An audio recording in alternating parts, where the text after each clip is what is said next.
There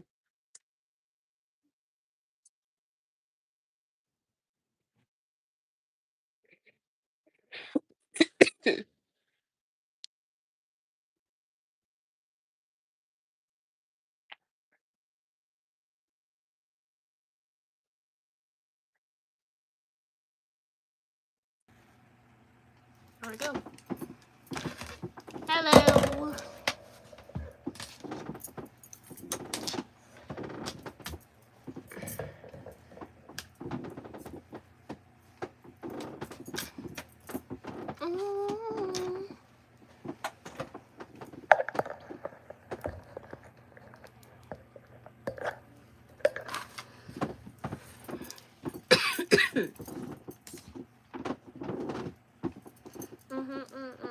Mm.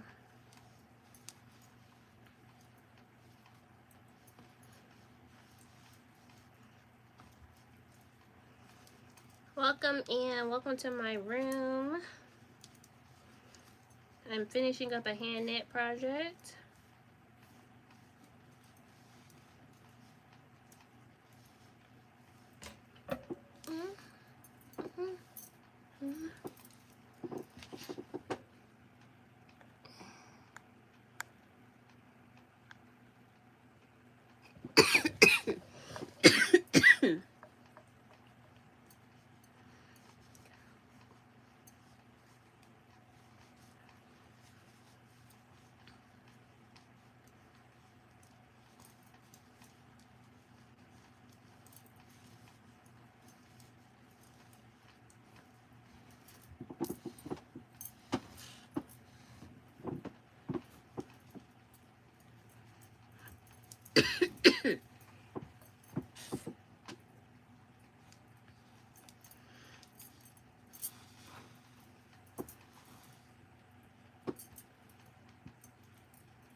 Welcome into my live.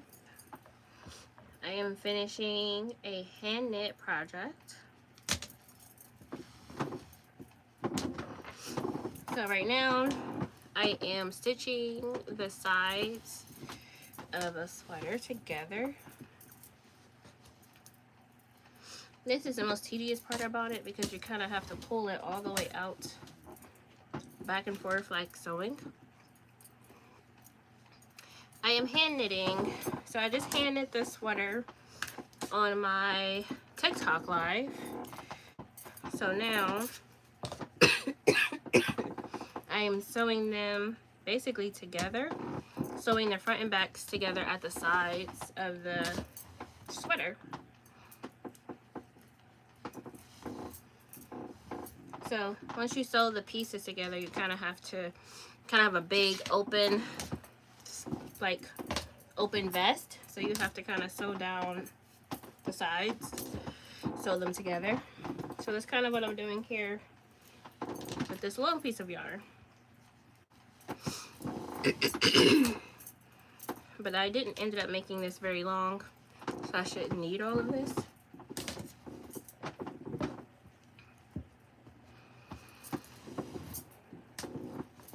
I don't want to pull it too tight.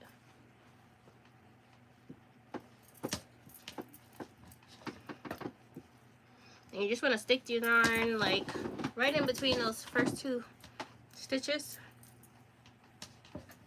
Pull everything together.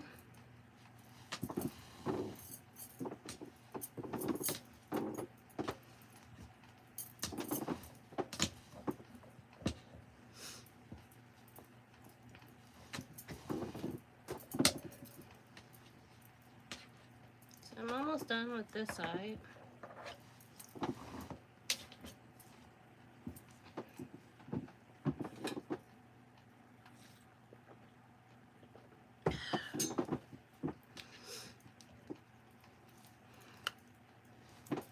Yes, I do sew these. I have a couple that I have to make that people have bought for me, like long maxi ones. I have this tutorial on my on my channel as well, but this one specifically is for a fashion show that I'm doing, and then after the fashion show it will be up for sale on my website. I swallowed my water the wrong way. My lungs are just not recovering.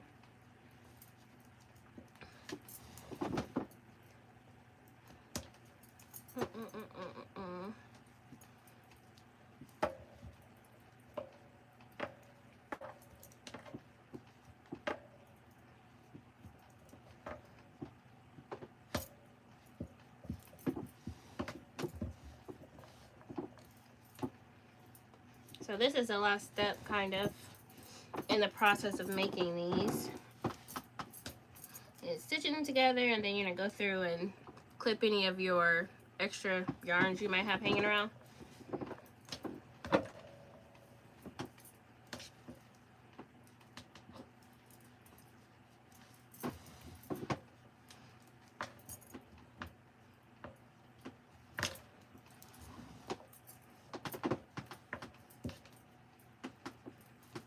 Okay, we're at the end.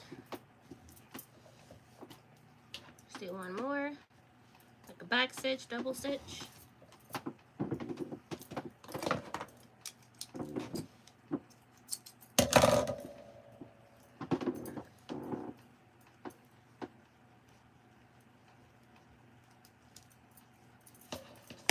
Oops. Then you're just gonna tuck the ends in. So you'll see here, oh, this side is open, and this side I just sewed together.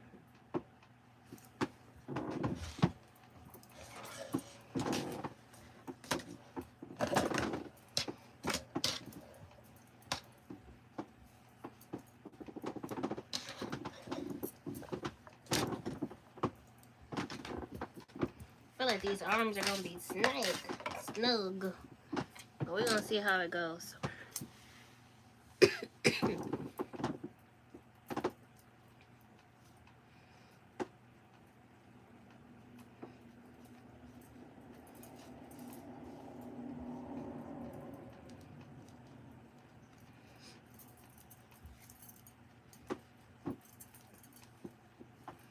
All right, so now we're gonna do the other side.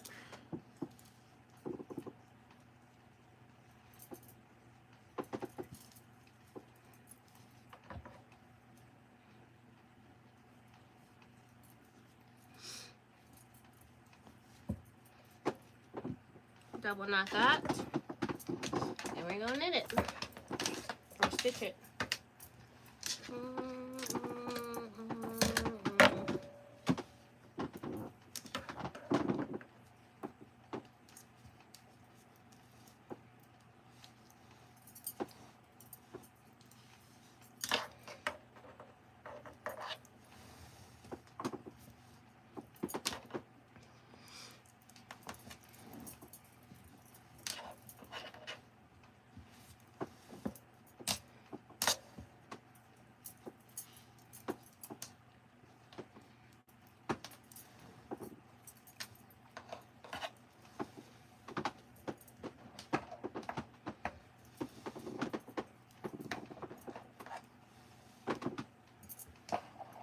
You out of pocket. Welcome in. If you guys are watching it live, I have 0 likes. Like the live, please. All you have to do is tap the screen to like the live.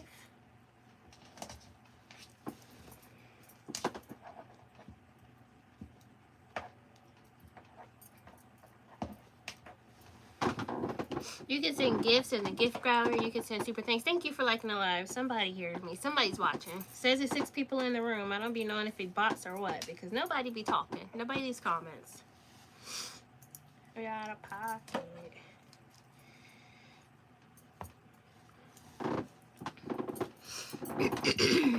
You can send super chat. Super chats. You can send gifts. They have rubies here on YouTube. You can send gifts to support my channel by clicking on the little present, the little gift box at the bottom in the comments, by your comments box. You can like the live, you can double tap.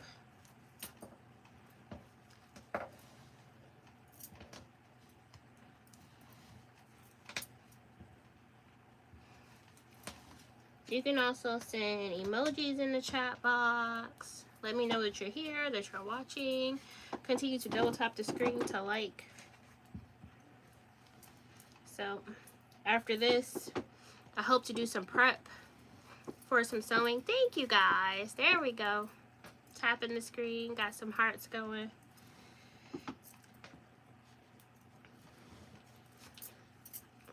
Okay. I feel like bit off more than I can chew with these projects that I have to get done.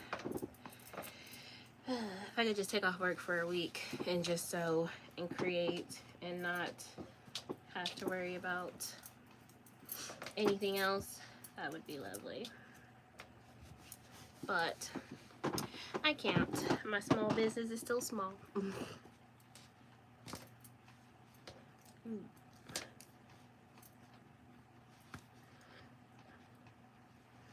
Almost. I have to listen to my music in my headphones. Thank you so much for the scripture. I listen to music in my headphones when I'm on live because you can't monetize your live if you have music playing.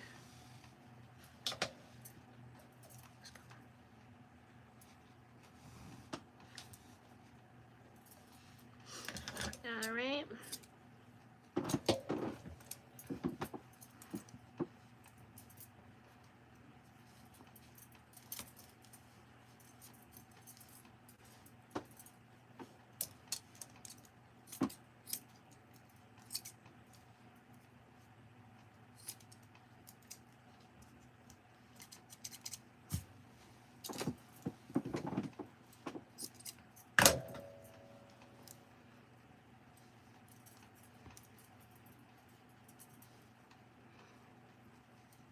Welcome in, y'all. If you're watching the live, double tap the screen to send likes. Let me know that you're in the room. Leave a comment. Tap the screen.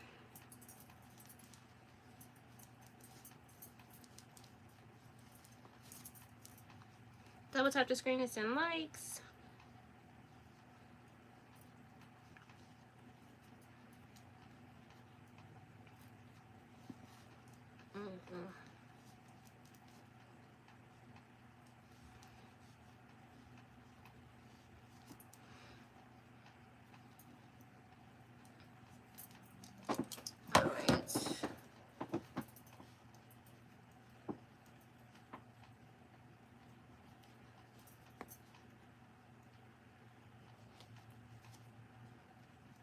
So I'm just hiding my tails. Are your lives monetized? I feel like every time, the one time I tried to listen to music in my live, I gotta like, your live can't be monetized because of copyright materials, copyright music. I only did it one time, and the one time I did it, it was like, your music is copyrighted. And I was just like, okay, I'm not gonna do that again. Hey, this is a hand knit sweater I just finished. Just gonna flip it inside out, see how goes it.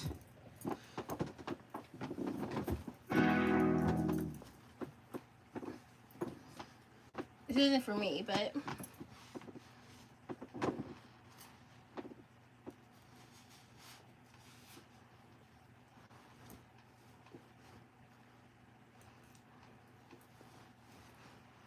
so this is the sweater. Oh, cool. Thank you. Yep. So this is a short version of my tutorial. I'm going to be using this for a fashion show I have coming up. And I want her to wear this as the top. but I want to kind of make it like kind of like so, like off the shoulder. She's a lot smaller than I am, so it's a lot more relaxed than this, but like this with a pair of pool pants. So we'll see how this goes. Let's see.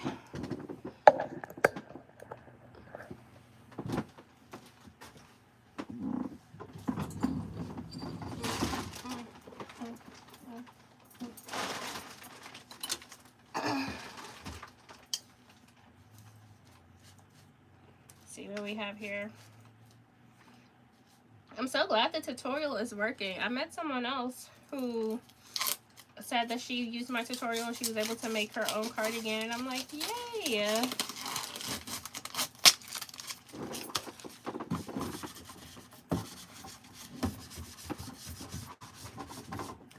Get some of this fluff off of here because these jackets will pick up every thread.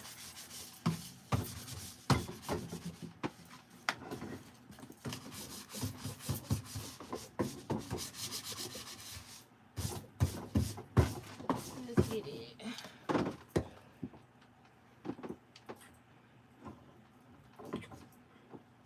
Yes, I'm here in Columbus, Ohio, and I have a little fashion show, a little fashion set at an event. Wow. So this is what she looks like. Oh, you guys can't see that. So this one I made a lot tighter. Some of my other ones that I've done in the past are a little looser. But this is the sweater.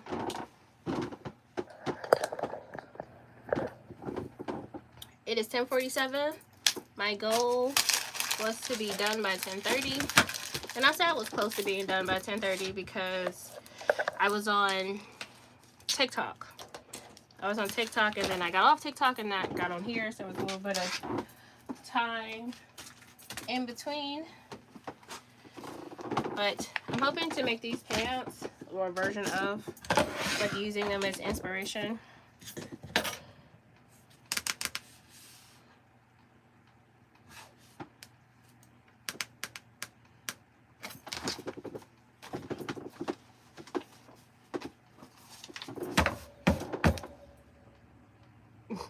Yeah, well, maybe it's because my brain is so big.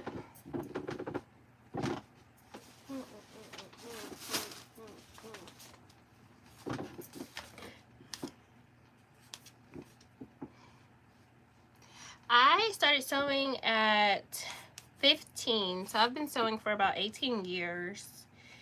I went to a career center in high school, so I started going to like junior and senior year of high school. I went to fashion school half a day, so from 7:30 to 12 I was in a fashion school, and then 12 to like 3:30 I was in regular high school.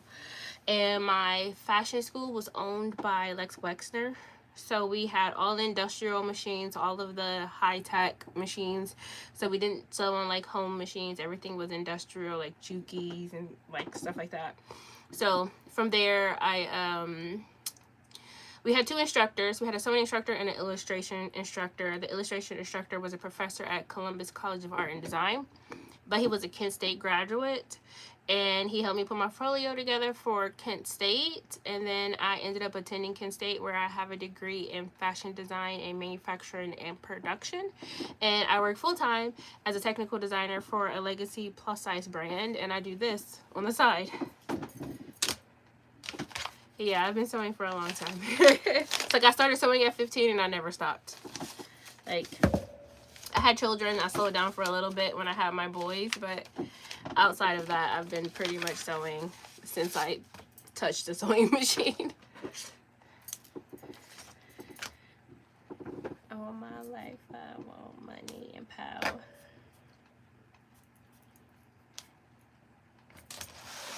But any other questions? So my day job is technical designer, which means I am a executor. So I have a designer that I work for. She will give me sketches and I will communicate to factories how to make them, how we want them made, what the aesthetic is supposed to be, what the goal is supposed to be. Then they send me fit samples. I fit them on models, and I give them feedback. And then once I approve something for production, they make it, and it gets on a boat, and it gets brought to America. Because we don't make a lot of stuff domestically, so everything pretty much goes on a boat. Excuse me. But yes, that's what I do in real life. And then on YouTube, I just make things that I like to make.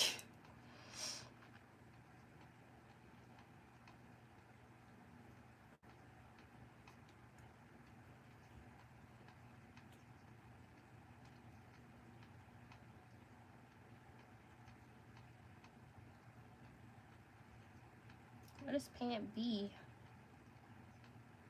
What are the differences?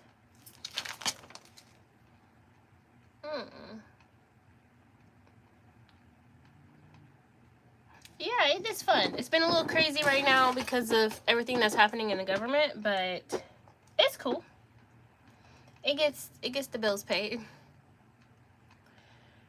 Oh, I see. It's weird. Maybe I look here.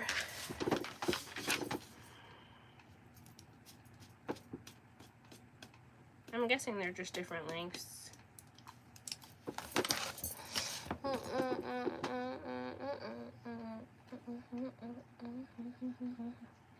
Trying to figure out what size pant I need to cut out. So I'm looking at this pattern, and I want to make the long version, but looking at this picture, you wouldn't be able to tell that B and C are different, but I guess one is longer than the other. Martin had a dream.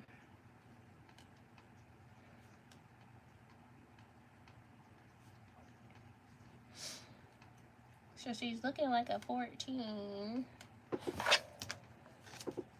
14 is 38 and 3/4. No, looking at the wrong thing. 30 and a half and 38 and 3/4. She's a 39. Oh, that says shorts. Looking at pants, 42. Okay. Does this go to a 14? It does.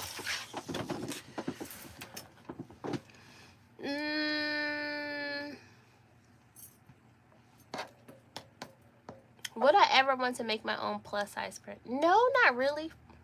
Like, I enjoy custom things. So when I do things in my business and I do stuff for other people, I like to do things that are more specific. Being in fashion is great. Like, I've worked in the fashion world, corporate fashion world, for 11 years. I've been a tech designer for 11 years. And it's a lot. It's a lot. It's a lot up to chance, a lot up to trend, it's a lot up to what's popular. Like, it would seem to mass produce something, I think you have to be very in tune with who your client is and who your customer is, and they have to be willing and wanting to go with you along the journey. So I don't know, I feel like it's a big gamble. Like, a lot of fashion, companies don't make it. Like, fashion designers don't make it because you have to, it's a lot of work, and it's not like you need a team. And like, my area of expertise is fit, but not design. Design isn't my area of expertise. Like, I can make things, but like, looking at trends, watching runways, and being able to be like, this is what the next trend is gonna be, I can, because I know how to. But you could pick like, oh, this is going to be the color, and your customers hate that color, and you've invested. It takes 6 months to a year, unless you're someone like Fashion Nova or Shein, whomever. 6 months to a year to like develop a season. So whatever you pick now, you have to bet on it that your customers are going to want to buy this in 6 months. So like, right now at work, I'm working on a lot. I'm working on spring 2026, summer 2026, and I'm starting fall 2026. So the things that I'm working on right now, in like a month, we can't change it. We have to just hope that she's going to buy whatever we put out next year. So it's a big risk. It's a big gamble, and you got to be very confident that you know what your customer wants. So I don't know if that's the goal I want to go. I would rather be very specific, very mindful in having a client and creating a custom experience for them to give them exactly what they're asking for versus trying to guess what they want in 6 months. That's my point of view on the whole thing. It sounds fun. It's not like double or Prada or anything. Like, I work in corporate fashion. It's not like designer level. It's like median level price point. It's not like, I don't work for Michael Kors or Prada. And I don't do any of that. So it's very like corporate. Like, I wear sweatpants to work.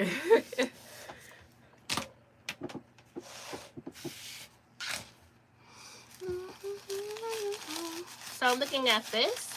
This pattern has 10 pieces. I love that. I love a simple pattern.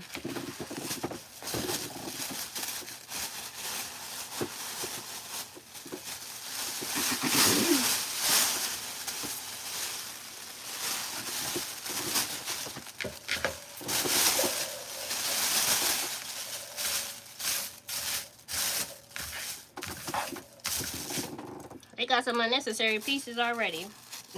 Just joking. It's necessary, but this pant actually has a fly, which I actually hate sewing flies. Necessary, but not my favorite thing to cut out.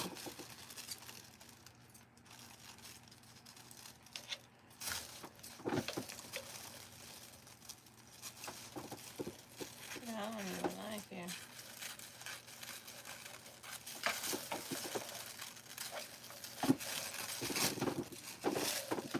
Yes, so this is a pattern. This is McCall's. It's a pant pattern. So right now I am prepping for sewing because I don't like to prep and sew on the same day. It can get tiring. So this is my pattern. And what I was doing the first time is I have my model's measurements.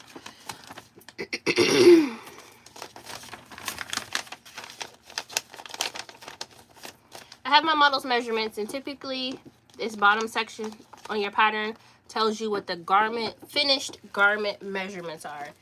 I never pay attention to the measurements that are up here. These top ones, like, because it just doesn't make sense. Look at the finished garment measurements. If they're not on here, they're inside the packet.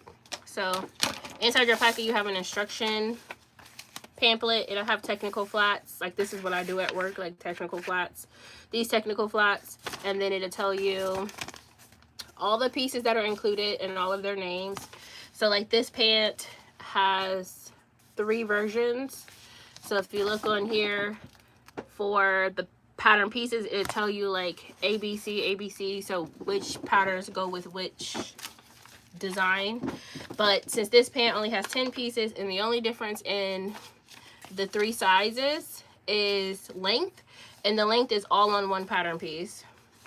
So you can see this is the pant, so A, B, and C. So if I want C, I just cut the whole thing, and I do, so I'm not worried about which pattern pieces are for the C pant because all the pattern pieces are the same except for the length. So I'm just gonna cut everything out. I decided that my model needed a size 14. So 14 is typically the biggest on the pattern pieces, but like this here is the front fly. It's only 1 piece, so it doesn't matter the size.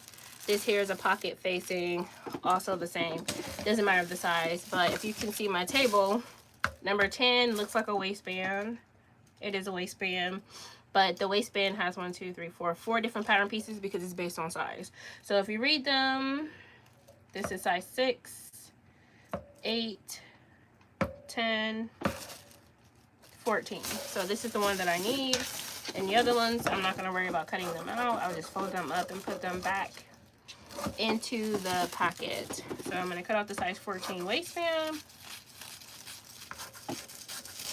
Oh. I'm cutting this terribly, but it's a straight line.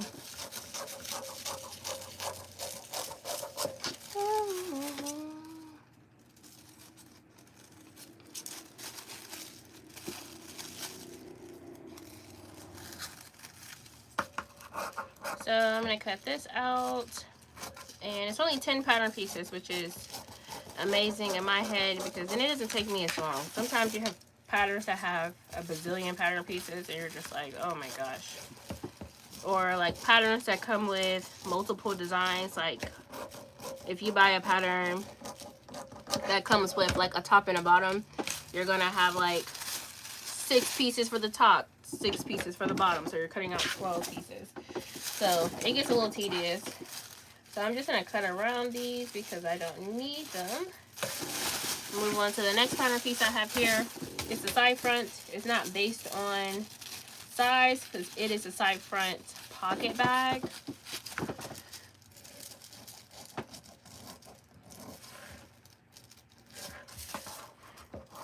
And this pocket bag, side front pocket bag, aligns with your pocket facing.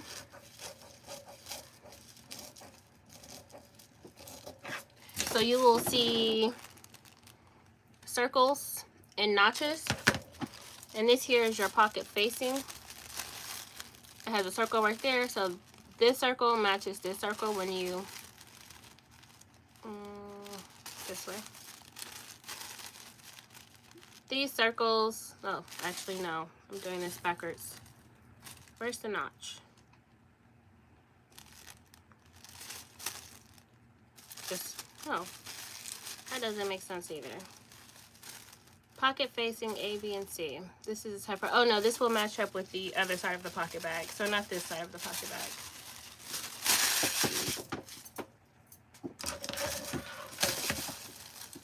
So now I'm just gonna cut this off. These are all the waistbands that I do not need. I'm gonna fold this back up.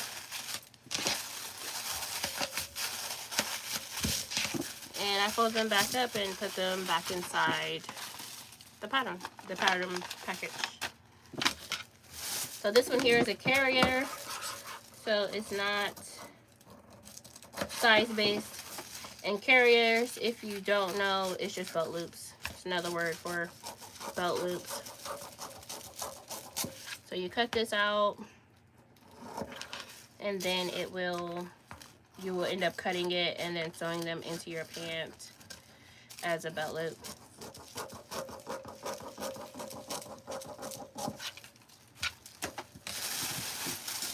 So the last thing that's left on this paper is the actual pant. Yes, that's the plan. I'm gonna wear the cardigan as a top. So I'm gonna make these pants, and then I'm gonna make a belt, and we're going to put a closure on the sweater with a belt to wear with the pant. Is the plan, but we're gonna see what it looks like when she puts it on, because this is all in my head at the moment. The pant is made out of liquid satin, so it has, the intention is for it to play off of the texture. So you have this texture of the knit, and then you have the liquid satin, which is very like shiny, reflective. So I'm hoping it will give good movement on the runway as she's walking. So she'll have the texture of the sweater and then the movement and liquidity of the shiny satin. So we'll see how it goes. We have a model rehearsal. None of these papers are making it into the trash, but I always end up just cleaning up after this because there's going to be fabric and stuff everywhere.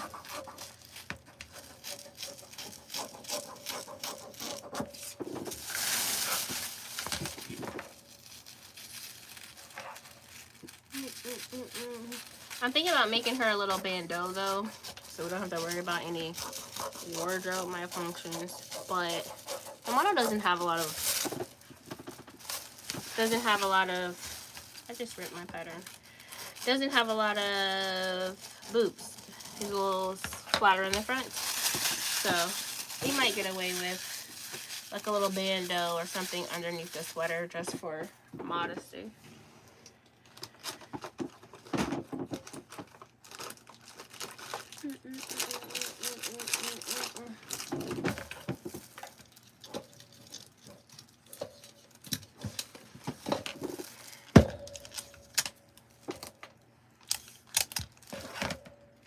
Ripped my pattern.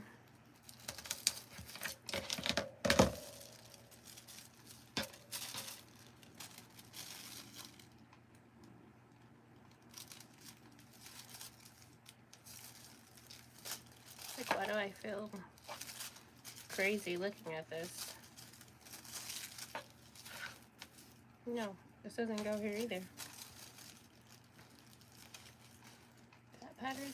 No, it must go on the other side. This pattern is a little weird. I'm assuming it has the facing usually goes on this side. It usually goes on top. This is a side front.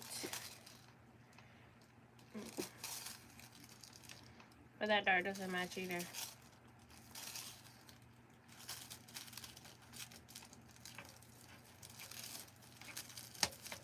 But there's no dot or no notch up here. Okay.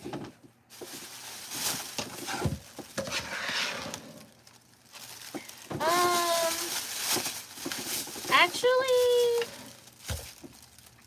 I always liked fashion as a kid, but I've always been a very like realistic person. Like, okay, that sounds cool, but is that realistic? Is it realistic for me to want to be a designer?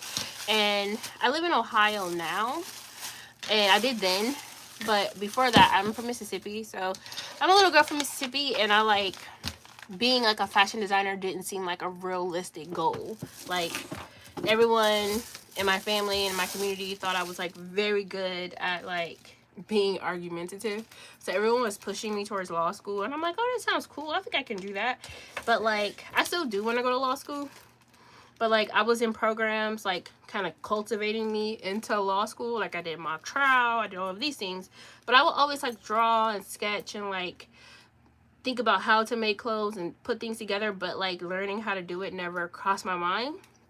And then one day my high school did a field trip to go and visit career centers, because we had a bunch. We had like Northeast, Southeast, West, and North career centers, and you would get a half a day off of school to go visit different career centers. So I went to go visit a fashion school career center, and I was like, this actually seems pretty cool.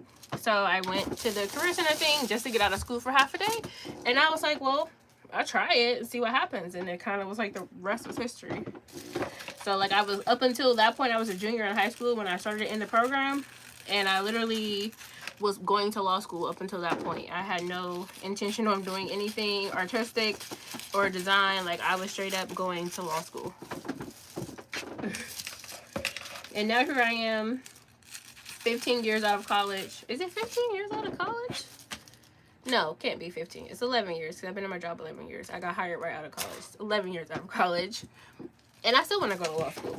But now I like consider maybe going into like fashion law, like copyright, patent law, things to protect small designers from getting their design stolen from major design labels, etc. So I still consider it as like maybe a second job, like a second career. But the idea of going to school again and having more student loans, I just kind of don't want to.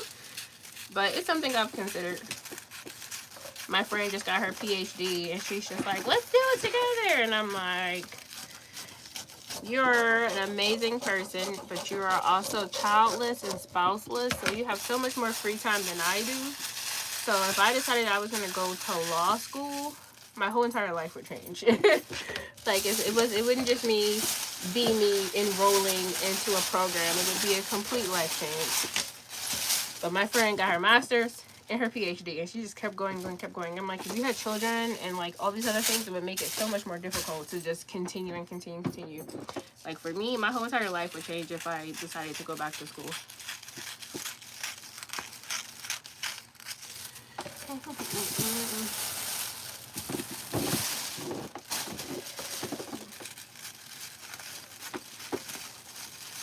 No.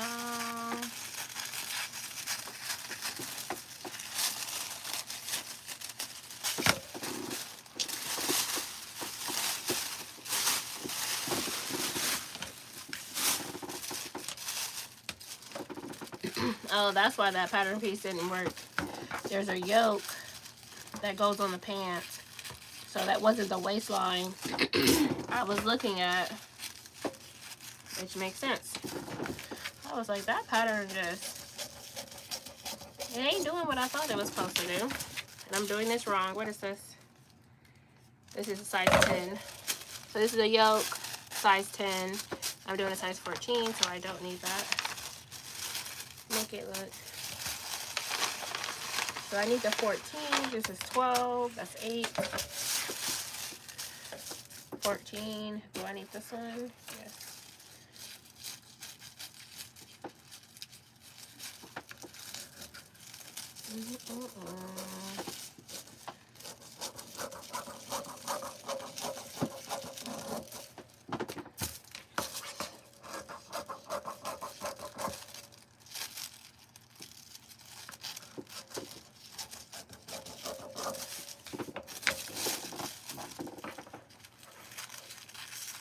And see how long this takes? And you still have to cut all your fabric after this. This is why I don't like to sew and cut on the same day. It takes so much out of you.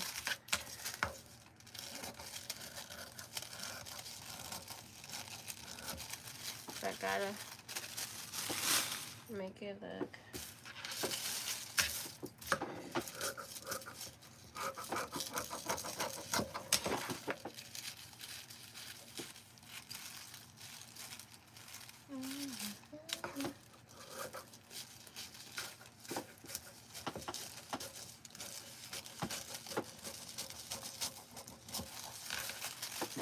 Half of the pocket.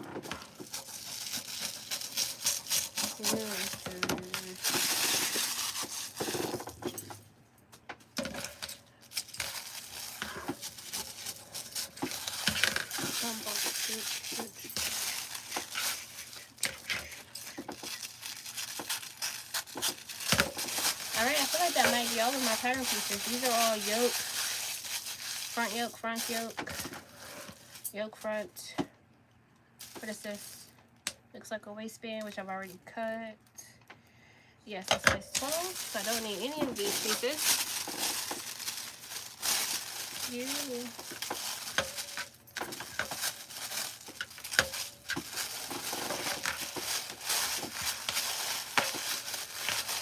Got me stressed out. Yeah, I feel like every time I go live, there's always some random person that comes in like, your head is big, or something like weird like that. And I'm just like, what? Like every time, like never fails. And I don't even go live that often. I think I've probably been live less than 10 times on YouTube. And every time someone comes in, and the Bible scripture person, every time they come in and it's just random. So 1, 2, 3, 4, 5, 6, 7, 8, 9, and 10. Get along. Oh. I have so much yarn right now, it's kind of crazy. Since I left to see you. Let me see what we got here. These are all small pieces. I'm not worried about those. Put those over here.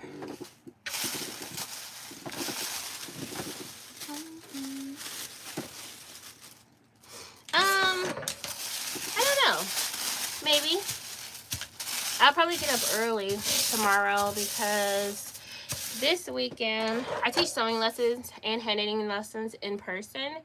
And I usually have classes on the weekend, but today is my son's birthday. He turned 7, and I took the weekend off because we normally throw him a Halloween party.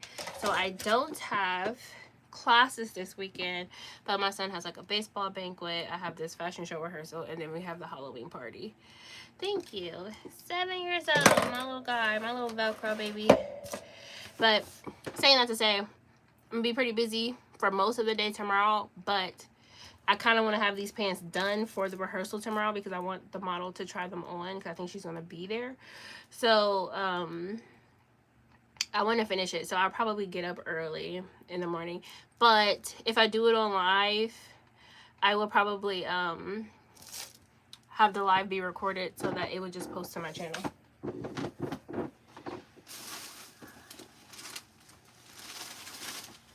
So this is my fabric. It's liquid satin. So it's very, very reflective. So I'm hoping it will look cool on the runway. But you play that game a little bit when you wear black because it's dark. But I'm hoping the spotlight will catch it. That's the plan.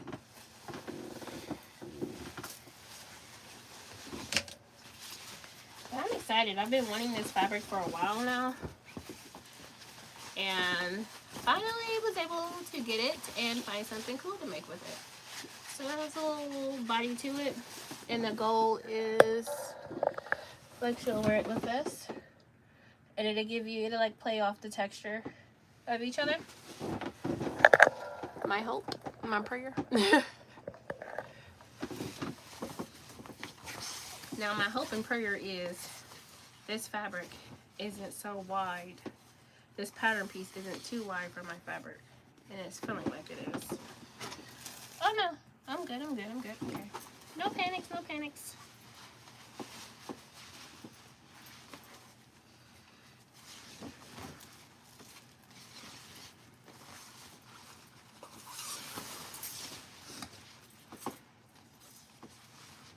Ooh, it's 11 o'clock.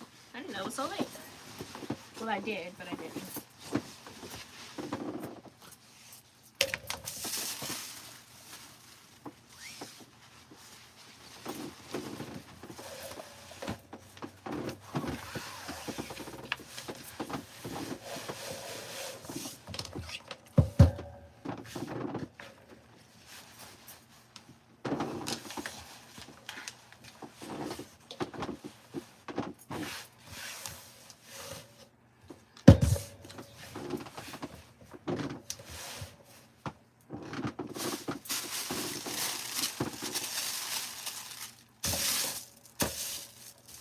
Fits nicely.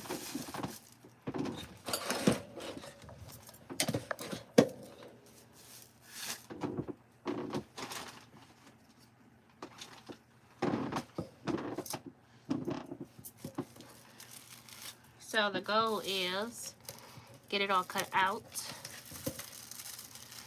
And then tomorrow, all you gotta do is wake up and sew. Now, I think I need interfacing, which is unfortunate because I keep telling myself to buy more interfacing because we no longer have a Joann, so I can't just run to the store and get more interfacing when I need it.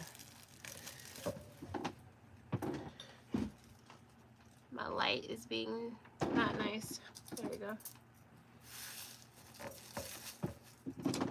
But good thing about this is there's only 10 pieces and most of them are small. Which means I just have to fight with my table for the big pieces, and then the small pieces I can just cut.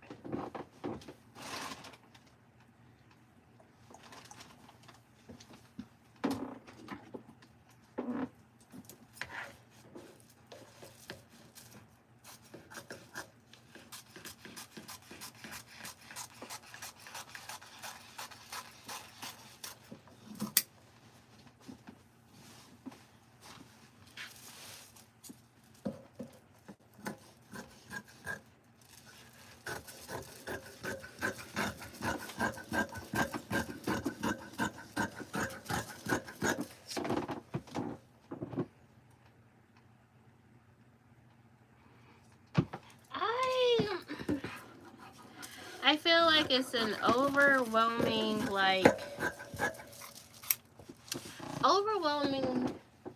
news cycle. And sometimes I just have to turn it off. Just have to turn it off. It's like sometimes I'm just like, okay, what's happening today? What's happening today? Like what did they say today, this time? So I kind of just have to turn it off, but I can say that I am nervous for things to come over the next couple months, but at the end of the day, we just have to stay vigilant, make plans, make sure your family is protected. I am, knowing the industry that I work in, tariffs is a topic of discussion every day. Tariff this, especially as a company that I work for. is already kind of a value-based company for our clients.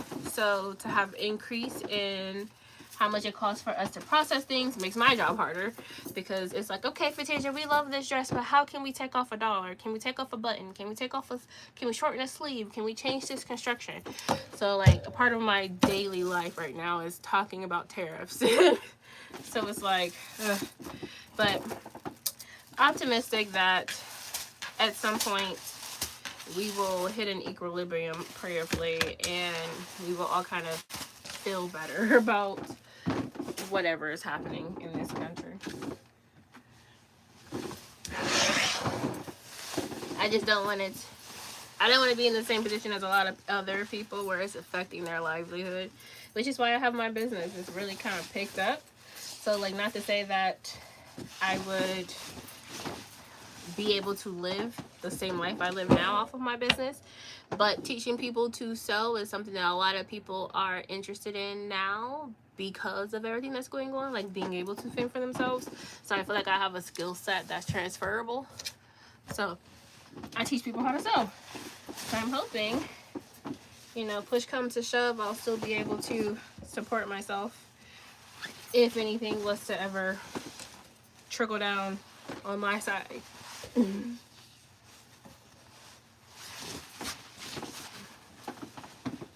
Yeah.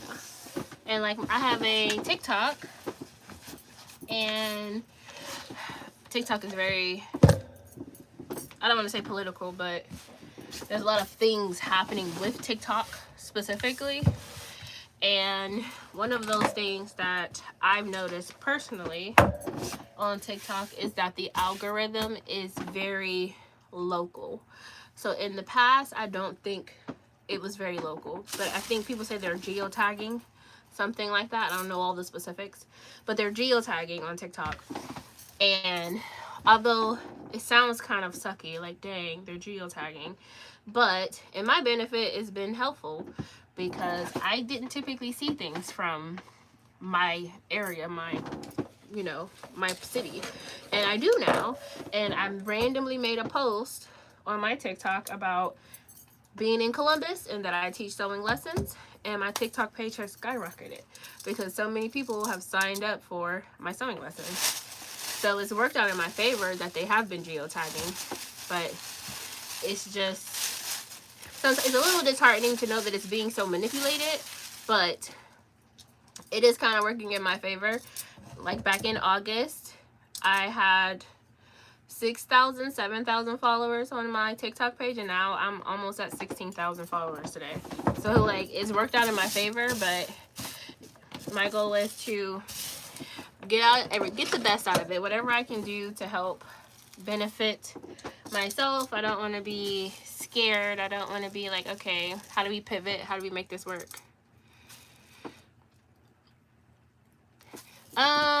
I don't have online classes outside of my YouTube. So I do have some tutorials on my YouTube, and I have tutorials on my TikTok page. My TikTok is the same as my YouTube, Sewing with Tay. But I've been trying to figure out the whole online class thing, and I feel like it's one of those things where I remember being nervous to teach sewing classes, and then just got to a point where like, I'm just gonna do it, and I'm gonna work on it as I go along. And I'm like, oh, if I want to teach sewing classes, then I need like multiple cameras. I need an overhead shot, I need a back shot, I need this light, I need this light. And I'm like, I think I just need to get started and just do it and then work it out. But sewing machines can be expensive, but they can also be cheap. Here in my city, we have some bin store type places, and they sell sewing machines for like 50% off, like often. So I always send people there, like, go there and buy your sewing machine. Or you can find some cheap ones on Amazon, stuff like that. But you can get one for like less than $100. You can buy them used too, but I don't like to tell people to buy used machines, because if something's wrong with it, you're not going to be able to tell it. Not going to be able to tell, like, oh, this isn't working, or this doesn't work. So I don't suggest newbies buy used sewing machines, because you definitely can go to probably any sewing machine and find any thrift store and find a vintage sewing machine. But the question is, how do you know how to check it to see if it works? And if it doesn't work, like, are you going to be able to figure out how to fix it? So in some points, I'm kind of like, just buy a cheap new one.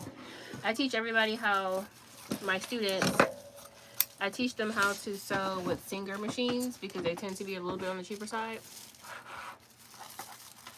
Yes, clothing. I have a sorority sister, and she talks to me a lot about how expensive it is. Since I work in fashion, I get a lot of clothes for free, so I don't really shop that much. Now, if I want anything outside of the company I work for, yeah, I have to buy that. But I end up with so many things from work that I'm just like, you don't need to buy anything. Don't buy anything because you have too many clothes. You don't have places to put the clothes you have. We have sample sales at work, and you can get a trash bag, like a large trash bag, like a leaf bag worth of clothes for like $70. Anything you want, anything you can fit in the bag. Shoes, jewelry, stockings, underwear, bras, everything. Anything you can fit in a bag for $70. But if you was to go to a store to buy something, a pair of jeans would be $90. So I have so much, I just can't buy anything. So, but I hear a lot of people talk about how expensive it is. And I know how expensive it is because we're over here fighting tariffs, trying to keep the price down because we know people don't want to pay more than what they're already paying. Alright.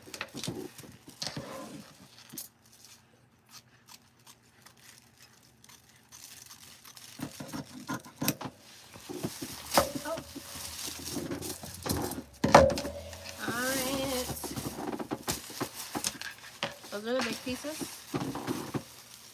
What do I do with it? Oh. Alright.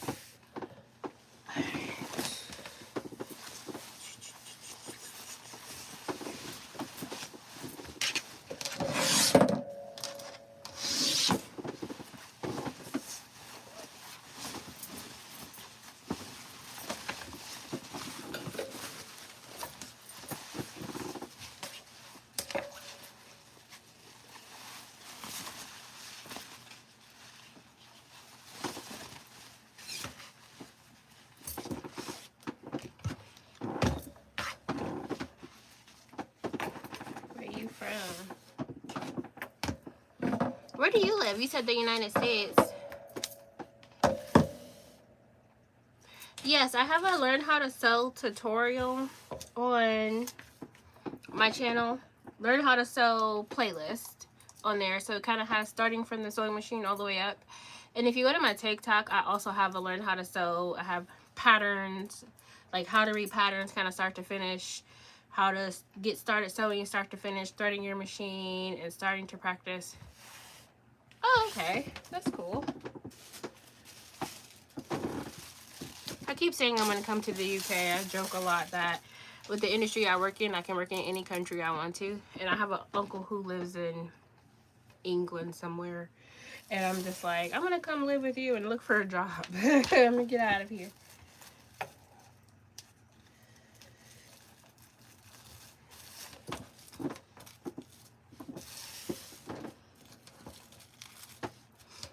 It always interesting to me when I talk to my uncle in England about how different it is. And mind you, my entire family is from Mississippi, so very southern, very small town. But my uncle was in the military, so I'm assuming that's where he met his wife, and he ended up moving to England recently with her. Like maybe recently, like the last 6 years or so, he moved to England to be with, I'm assuming some lady he met when he was in the army. But now he lives in England, and I keep saying, like, I'm just gonna come crash at your guys' house until I find a job in Europe. Yeah. But he always talks about how it's so different. He's like, send me some, I guess you guys don't sell grits or greens. And he's like, send me some greens, send me some grits from home.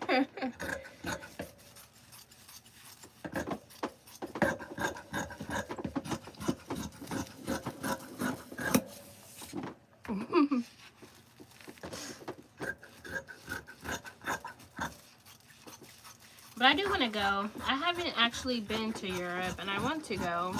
I want to take my children. I have 2 boys, 10 and 7. I keep saying 10 and 6, but my son turned 7 today. 10 and 6. I want to take them to Europe.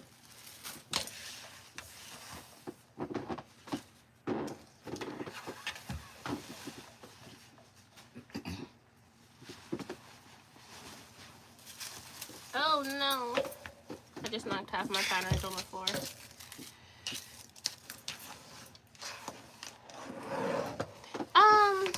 No. No. There's some predominantly like black areas, but there's no fully black areas. There's always someone else. I don't know if there was a full like robust black American area. I feel like we would all retreat there. But no. I remember I moved to Ohio from Mississippi as a teenager, and I remember meeting like Hispanics for the first time, and I was like, what? They speak a different language? It's crazy. It's like it's culture shock for me coming from a little town in Mississippi.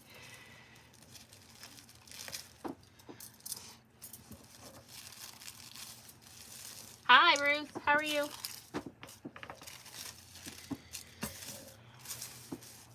So I'm cutting out the yoke, the front and back yoke. I have to cut 2 of these. I have to cut out my pocket bags and my flies. I dropped one of my pocket bags on the floor.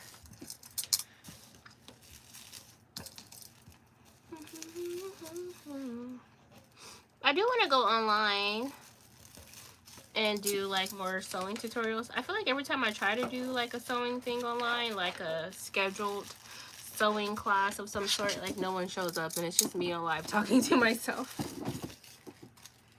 I'm gonna hold off on that one.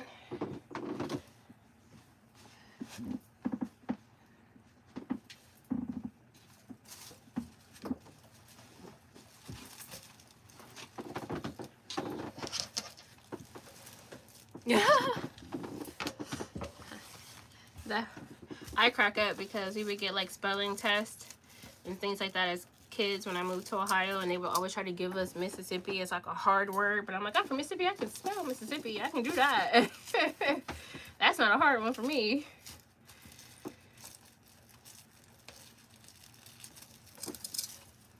Hi, nice lady. Oh, my nails are getting long. I have to cut these down.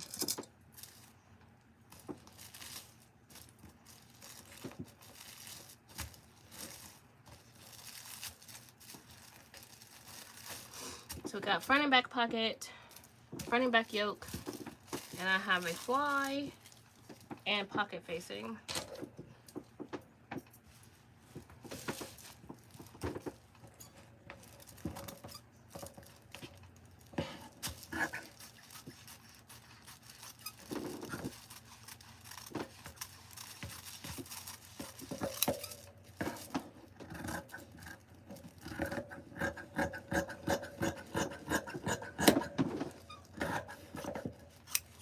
Make sure you guys like the live. Double tap the live. You can send hearts. You also can send something called super chat, super thanks. Those are down by the comment section. And there's something called rubies on YouTube, which I'm still getting familiar with. But you can also send rubies. Yes. A lot of it also depends on the fabric. So that's why I like to go by the finished garment measurements versus the body measurements, because those never work. Like, I've never had much success with following the sample measurements on a pattern, not sample, body measurements to pick my size, because some patterns have more ease over body than others. So like these pants have a zipper, a button, like it's a tailored-ish pant.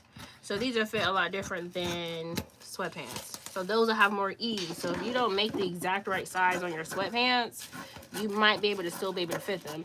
But if you make your woven non-stretch pants the wrong size, you might not be able to fit them. So it depends on what you're doing and the fabrication. I got this pattern from, where did I get this pattern from? Hobby Lobby. I don't actually like to shop there a lot, but since Joann's Fabrics is gone, slim pickings. But I got this from Hobby Lobby because they are downsizing their patterns. So all the McCall patterns were $1. So I went and I stocked up. All right.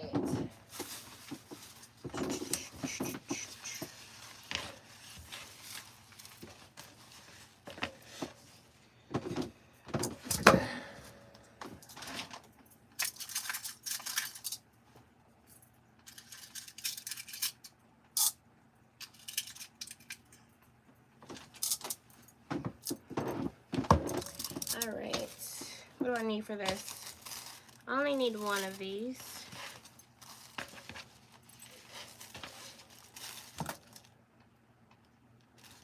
The easiest thing to make, I think, like, circle skirts are easy. You can make pants and like shorts. Those are pretty easy. You know, I think it's just people get very intimidated when it comes to sewing and they're like, oh my gosh, but like it's literally just putting two straight lines together, putting one curved line together. So I think pants, like just simple pants, like not like this one with the front fly and the zipper, like pull on elastic pants are pretty easy. Like leggings, pretty easy. Circle skirts is always my go-to. And what else? Hey, how are you?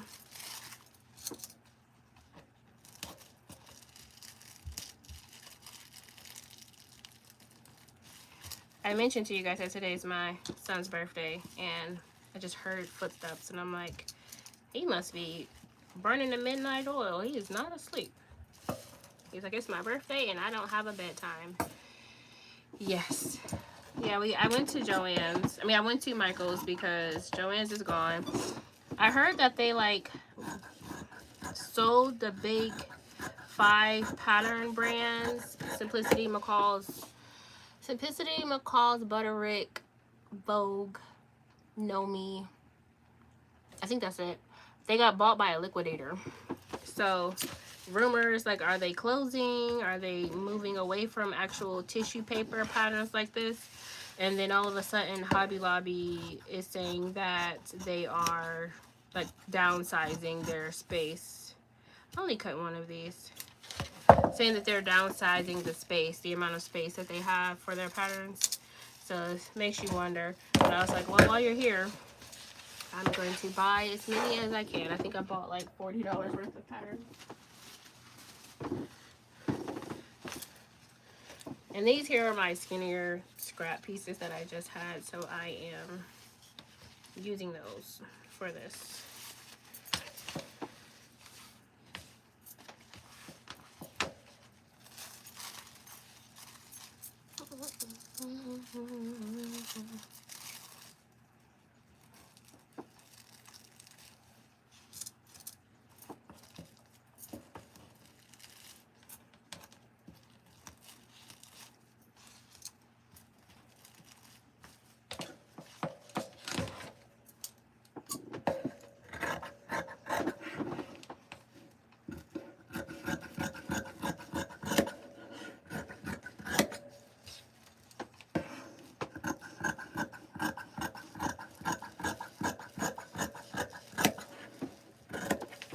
Ta-da!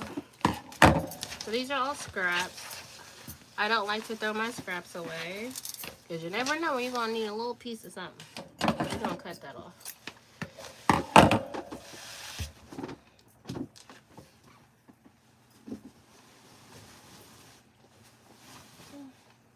Alright, I think all my pattern pieces are cut. See how long that took? That's why I don't sew and cut on the same day. 1, 2.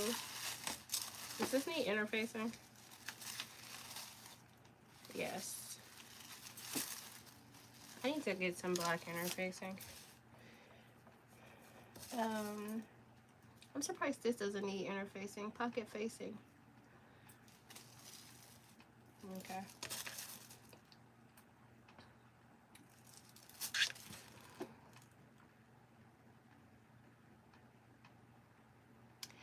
Yeah. I thought about that for a while too. And I was just like, man, I should have charged people to do this. But I was just like, man, whatever. Like, I don't know. I feel like that's my downfall. I'm like, I want everybody to be creative because I really feel like, you know, me being able to go to a fashion program, like I was telling you guys earlier, and like having access changed the trajectory of my own life. And why not?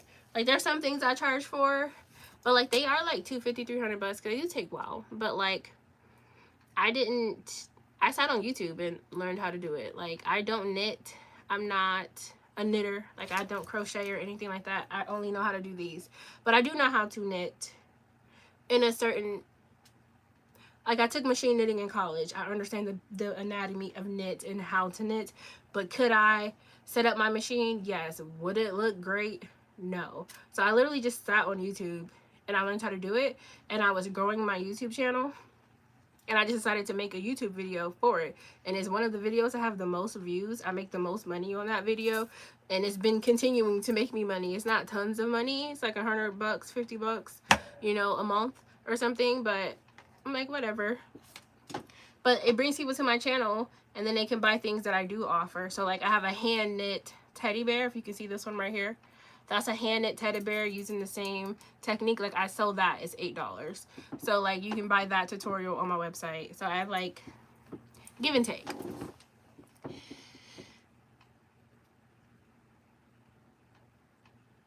That's what I was thinking about the patterns, that the liquidators are gonna like get rid of them. So every time I see them, I'm hoping Simplicity goes on sale, because right now McCall's only has them on McCall's.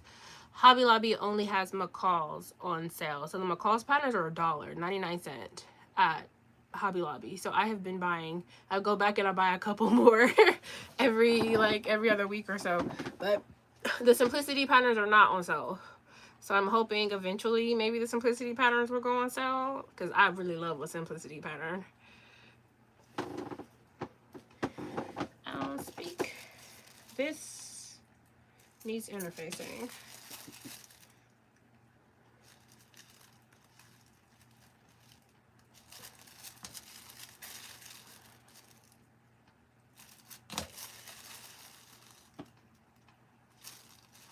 Okay, only 2 pattern pieces need interfacing. That's great. 1, 2, 3, 4, 5, 6, 7.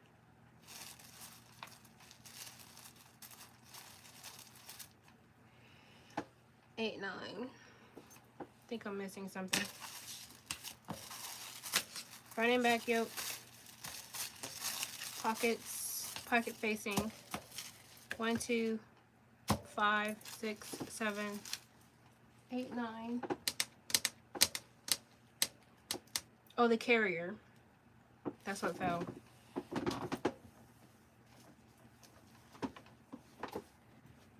I'll let you use it. I'll cut it. Oh.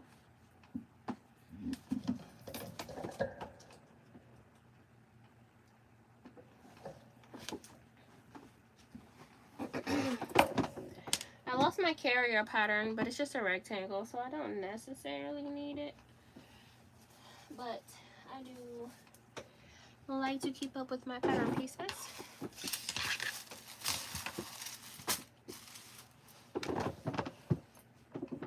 Thank you. Have a good night. I'm going to be hopping off soon. It's 11:45 here. I've done all of my prep. I can still go get a nice good night of sleep and get up and sew this before our first activity tomorrow.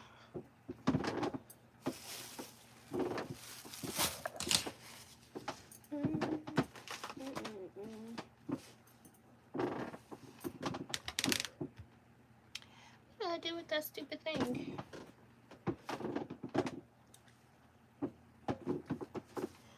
All of my patterns were like, my little patterns were sitting on the table, and I like picked something up and they all blew away. So my little carrier pattern is missing, but I'm sure it's over there on the other side of the table.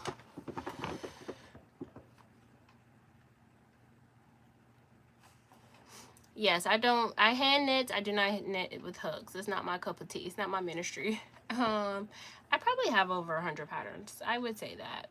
I'm very bad about organizing them, but I do have a bunch. All the new ones are organized, the ones I haven't cut. But once they get cut, it's kind of over after that. Okay. What I'm looking for is... Oh, here it is. My instruction pamphlet. Yes. And they might not be marked. So I've been to Hobby Lobby a few times. One location had it marked. The other location did not have it marked at all. And I'm like, oh, maybe the sale's over. But I took them to the front register and they were still 99 cents, even though there was a sign that, it wasn't a sign that said they were 99 cents. So I would ask somebody. Only thing I knit is blankets and cardigans. So I knit this cardigan earlier today. And I teach hand knitting classes. At my last class, I hand knit this blanket. Has like a half twist in it. Yes, McCall patterns.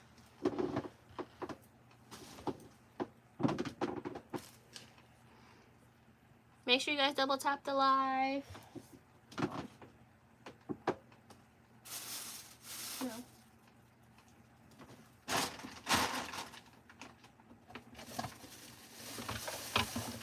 Oh, I can do that. So I put all of my scraps into a bag until I am done with my project. Okay.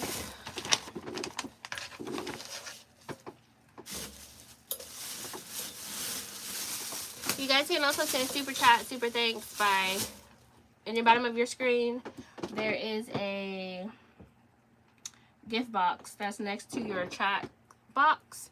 And there you can send gifts. If you see it up here, you can send gifts and you can send super thanks, super chats. I really want to find my pattern piece.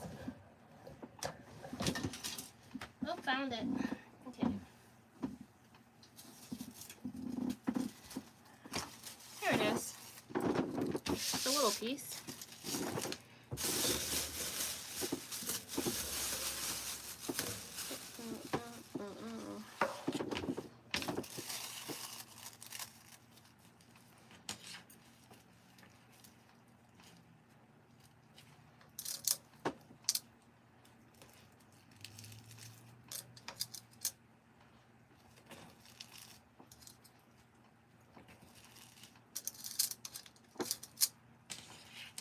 You see me dancing, it's because I have music in my ears. If you want to monetize your live, at least I think so. I'm so new to going live on YouTube. If I want my live to be monetized, I can't play copyright music. And it's just so weird because I'm literally sitting in a room talking to myself, like I'm reading your comments, but it's just me talking to myself. So at least the music makes it feel a little less weird. There we go. Okay, I don't like to prep and sew on the same day, especially not this late. So I am going to just preview what the comments are. Yeah, there's only two pieces, patterns that need interfacing. That's the waistband and the fly.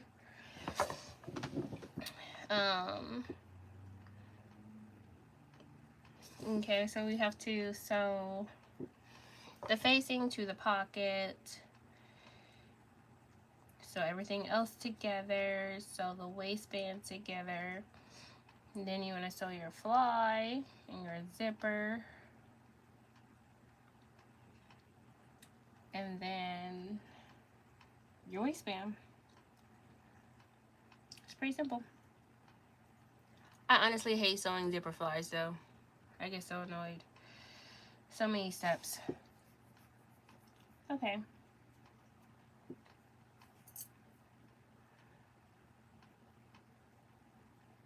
Oh, there's a sew along on YouTube for this.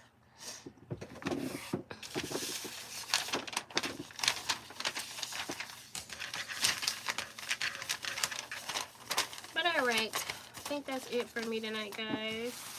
been a long day. I have worked. I picked my kids up from school. We went to Dave & Buster's for my son's birthday. And now we're going to get up tomorrow to do more birthday stuff and fashion show stuff.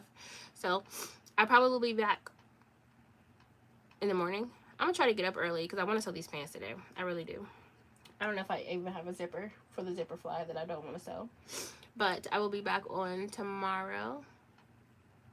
Oh, yeah, I can't stand the flies. I sit and, like I can do it, but I have to, like, coach myself through it because I just don't like doing it. But, yeah, I'm going to get on that tomorrow. I think I might go live. So, only thing that's cool about going live that I learned recently is that if I go live, I don't have to film and edit. You kind of just get the raw of me sewing it. But the things about it is where my studio is. My sewing machines are over there. My table is here. So if I'm at my sewing machine, my back is to you. So I feel like I have to move my phone a lot to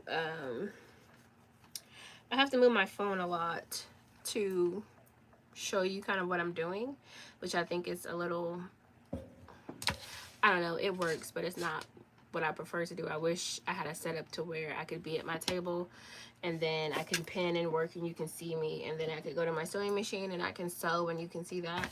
I don't know what a good setup for that is with the space that I have. My house, I'm in my attic, so there's a Cape Cod, so the ceiling overview view is difficult because there's slanted ceilings. Ooh, excuse me. I'm probably gonna get up like 7 a.m. Eastern Standard Time because I have somewhere to be at 12 tomorrow, so I probably can sew these pants in like 2 hours. So I'm hoping I get up around 7, I can be done 10:30, and then get ready to go to my son's baseball banquet tomorrow. So that's the plan. We'll see what happens. And I have another pattern that I want to cut out. My next pattern,